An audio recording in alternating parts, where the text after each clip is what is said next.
9 days of Navaratri, 9 days of Navaratri, day 1 of Navaratri.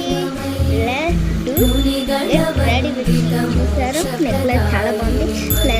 Hair style just సింపుల్గా పెట్టేసి పువ్వులు పెట్టుకున్నాను.